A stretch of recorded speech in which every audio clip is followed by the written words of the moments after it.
आसायतेन आपादमौलिपर्यन्तं गुरुणामाप्नुते विघ्नाः प्रणश्यन्ति सिद्धिं च मनोरथाः। श्रीगुरुभ्यो नमः। हरि ओम्। श्री विश्वावसुनाम संवत्सरं दक्षिणायने हेमंत ऋतौ पुष्यमासे शुक्लपक्षे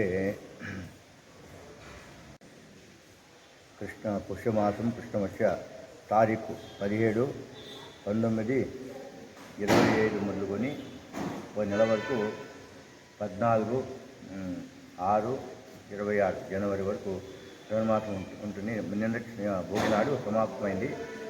ఈ పొద్దు మకర సంక్రమణం అంటే 6 నెలలు దక్షిణాయన పరకాలు ఉంటుంది.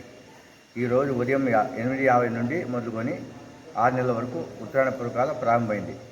నైవేద్యము తెల్ల నువ్వులు, పల్లీలు, చక్కెర, వట్టి కొబ్బరి కలిపి స్వామివారికి నైవేద్యం, విశేష ప్రసాదం నైవేద్యం అవుతుంది. ఇప్పుడు ప్రతి ఒక్కరూ స్వామివారి దర్శించి అనుకుంటుందని కోరుతున్నాము. సంక్రాంతి పండుగ పర్వదినము. దేవునికి మొన్ననే జాతర అయింది కాబట్టి ఇక పండుగ రోజు ఈరోజు జనం సంక్రాంతి పండుగ ఉత్తరాయణ పర్వకాలం. నిన్ననే దక్షిణాయనం పోయి ఈరోజు ఉత్తరాయణం వచ్చింది. దేవుని దర్శనం చేసుకుని పబ్లిక్ బాగానే వస్తున్నారు ఈరోజు.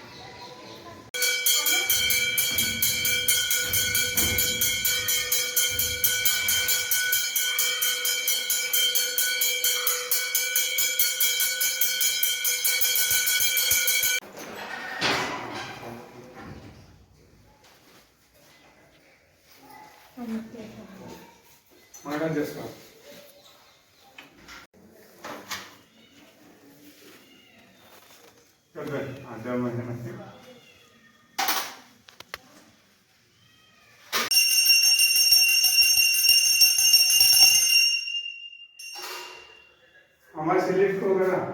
స్వయం లక్ష్మీ వెంకటేశ్వర. ఈరోజు ఉత్తరాయణ పుణ్యకాలం స్టార్ట్ అయింది. మన వైకుంఠ ఏకాదశి కూడా భక్తులు చాలా పెరిగినారు. మరి అదేవిధంగా జాతర కూడా చాలా మంచిగా అయింది. మరి ఈరోజు ఉత్తరాయణ కాలం ఉత్తరాయణ కాలం ఉన్నందున భక్తులు కూడా అధిక సంఖ్యలో ఇక్కడ భక్తాదులు దర్శనం చేసుకుంటున్నారు. మరి సంక్రాంతి శుభాకాంక్షలు తెలుపుతున్నాను.